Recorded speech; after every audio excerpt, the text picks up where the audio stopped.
بعض اوقات ہمارے بچے ہم سے وہ فرمائشیں کرتے ہیں جو ہمارے لیے اتنی پسندیدہ نہیں ہوتی. ہم ان کو سمجھاتے ہیں لیکن بچے سمجھ نہیں پاتے ہیں. ہم روکتے ہیں ٹوکتے ہیں لیکن بچے باز نہیں آتے. وہ فرمائشیں ڈیمانڈ کی صورت اختیار کر لیتی ہیں, بڑھتی چلی جاتی ہیں. ایسے میں والدین کنفیوز ہو جاتے ہیں کہ وہ کیا کریں. ایک طرف بچوں کا شوق جو کہ بڑھتا چلا جا رہا ہے, دوسری طرف ہمیں نامناسب لگ رہا ہوتا ہے کہ ان کی ان ڈیمانڈز کو پورا کریں. ایسے میں پیرنٹنگ کیا ہونی چاہیے؟ تو دوستو آج ہم اس پہ بات کرتے ہیں. پیرنٹنگ میں بعض دفعہ بند باندھے جاتے ہیں, بعض دفعہ راستہ دیا جاتا ہے. بچوں کے شوق کو ان کے ساتھ جوان ہونے مت دیں. بچپن کے شوق بچپن میں ہی پورے کر دیں, اس سے پہلے کہ وہ جنون کی صورت اختیار کر لیں. میں شادی سے پہلے میوزک سنتی تھی, اچھی موسیقی سے شغف رکھتی تھی. ہمارے گھر میں بہت سارے کیسٹ پلیئرز کی ورائٹی تھی, اسپیکرز ایک سے ایک اعلیٰ موجود تھا.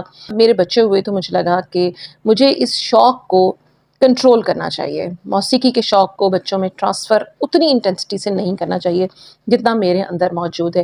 میں نے اس کے لیے ایفرٹ کرنی شروع کی, بچوں کو موسیقی سے دور رکھا, ان کو کبھی بھی ایسے پروگرامز نہیں دکھائے. بچوں کو سلانے کے لیے کبھی بھی پوئمز والی لوریاں نہیں سنائیں, ان کو میوزک سے دور رکھا, ان کے سامنے میوزک نہیں سنا. گاڑی میں ہمارے کوئی میوزک سننے کا رواج نہیں ہے, ٹی وی پر بھی ہم میوزک نہیں لگاتے ہیں. یہاں تک کہ میں نے اپنے بچوں کو کبھی ایسے ٹوائز بھی خرید کے نہیں دیے جس میں میوزک انسٹرومنٹس ہوں, جیسا کہ پیانو ہوتا ہے یا ڈرمرز آئے ہوئے ہیں یا گٹار ہوتا ہے. لیکن ہوا یہ کہ جب بچے اسکول جانے لگے تو اسکول میں باقاعدہ میوزک کلاس ہوتی ہے, اکثر اسکولز میں ہوتی ہے میوزک کلاس.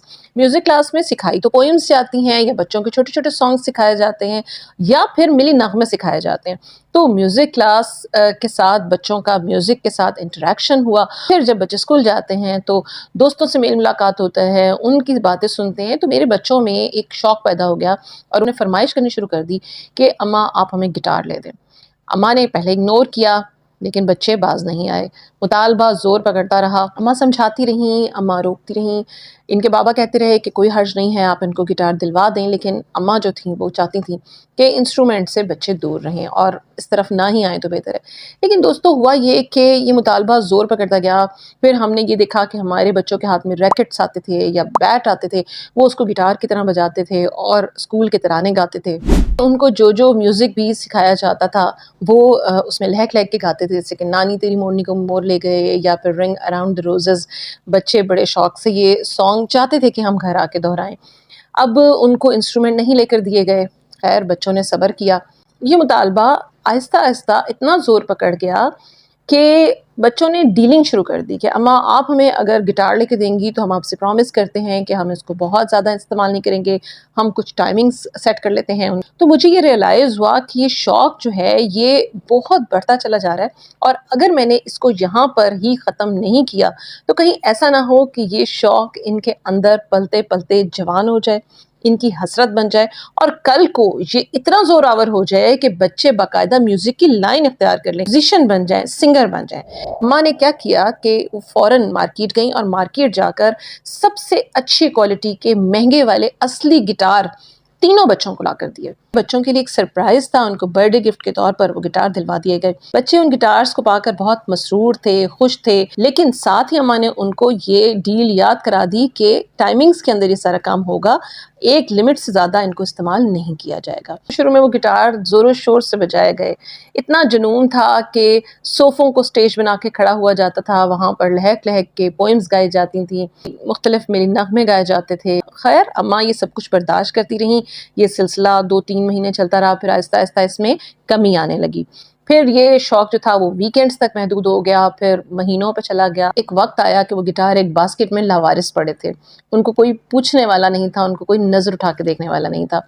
اماں نے وہ گٹار باسکٹ میں پڑے رہنے دیے تاکہ بچوں کو یاد رہے کہ ہمارے پاس گٹار ہیں. ان کی آنکھیں بھی سیر ہوتی رہیں ان گٹاروں کو دیکھ دیکھ کر, اور ان کے دلوں کو تسلی بھی رہے کہ ہمارے پاس یہ چیز موجود ہے. 1-2 دفعہ ایسا ہوا کہ ان گٹاروں کے تار ٹوٹ گئے, وہ تار بنوا لیے گئے. بعد میں اگر تار ٹوٹ گئے تو ان کو بنوانے کی زحمت بھی گوارا نہیں کی گئی. یہ شوق چینلائز ہو گیا, اس کو راستہ مل گیا اور پھر ختم شد. پھر عرصے کے بعد وہ گٹار میں نے اٹھائے اور الماری کے اوپر رکھ دیے, صرف یادگار کے طور پہ کہ بچوں کو یاد رہے کہ انہوں نے گٹار خریدے تھے اور ان کے پاس وہ گٹار موجود ہیں، کبھی شوق دوبارہ ہو تو وہی گٹار ان کو دے دیے جائیں۔ ایک ہی دفعہ میں معیاری اور مہنگے گٹار اس لیے خریدے گئے کہ کل کو یہ مطالبہ نہ ہو کہ یہ تو سستے والے گٹار تھے، یہ تو اچھے نہیں تھے، اب ہمیں آپ اصلی والے اچھے گٹار لے کے دیں۔ تو پہلی دفعہ میں ہی اصلی والے معیاری اور قیمتی گٹار لے کے دے دیے گئے۔ اس طرح ہم نے اپنے بچوں کے شوق کو جنون بن کے حسرت بننے سے روک لیا۔ دوستو، اگر اس وقت ہم ضد باندھ لیتے تو یقیناً گھر میں گٹار کبھی نہ آتے، لیکن بچوں کے دلوں میں، ذہنوں میں رچ بس جاتے۔ دوستو، یہی پریکٹس ہم نے اپنے بچوں کے اور بہت سارے شوق پورے کرنے میں رکھی۔ ہم ان کو سیر و تفریح کراتے ہیں، ان کی ہر خواہش پوری کرتے ہیں، زپ لائن لینا چاہتے ہیں۔ ماں باپ کا دل نہیں چاہتا کہ زپ لائن لی جائے، وہ خوف زدہ ہوتے ہیں، لیکن ہم نے ان کو زپ لائن کرائی کیونکہ آج ہماری نگرانی میں ہم اس کو چیک کرتے ہیں کہ وہ سیف ہے، ہماری نگرانی میں وہ زپ لائن لیتے ہیں۔ کل کو وہ اپنے دوستوں کے ساتھ جائیں گے، ہماری غیر موجودگی میں وہاں جائیں گے تو وہ ان چیزوں کی طرف دیوانہ وار بھاگیں گے، ان کے اندر یہ کمیاں رہ چکی ہوں گی جس کو پورا کرنے کے لیے وہ ماں باپ کے نہ ہونے کا فائدہ اٹھائیں گے۔ سمجھتی ہوں کہ بچوں کے وہ بے ضرر شوق جو ہمیں پسند نہیں بھی ہیں لیکن ان کو وقت پہ پورا کر دینا چاہیے۔ بچپن کے شوق بچپن میں بھی نمٹ جائیں تو زیادہ بہتر ہے۔ ان کے شوق کو ان کے ساتھ پروان نہیں چڑھانا چاہیے۔ ہاں، کچھ شرطیں ضرور لگائیں، شوق پورے کریں لیکن مشروط، جیسا کہ ہم نے آپ کا شوق پورا کر دیا، آپ اچھے گریڈز لیں گے۔ ہم نے آپ کا شوق پورا کیا ہے، ہم نے آپ کی بات مانی ہے، آپ پڑھائی میں دل لگائیں گے، آپ کی اسکول سے کوئی کمپلین نہیں آئے گی۔ اور بچوں کو ایک بات میں لازمی کہتی ہوں کہ اپنے لیے اچھے دوست بنائیں، اپنا اچھا سرکل سیٹ کریں۔ یہ آپ کا اچھا سرکل آپ کا فیوچر ہے۔ جو دوست اسکول لائف میں بن جاتے ہیں وہ لائف ٹائم آپ کا ایسٹ ہوتے ہیں، تو اپنے دوستوں پر انویسٹ کریں۔ اس سے بچوں کو موٹیویشن بھی ملتی ہے، ان کا شوق بھی پورا ہو جاتا ہے اور ماں باپ کی شرائط بھی مان لی جاتی ہیں۔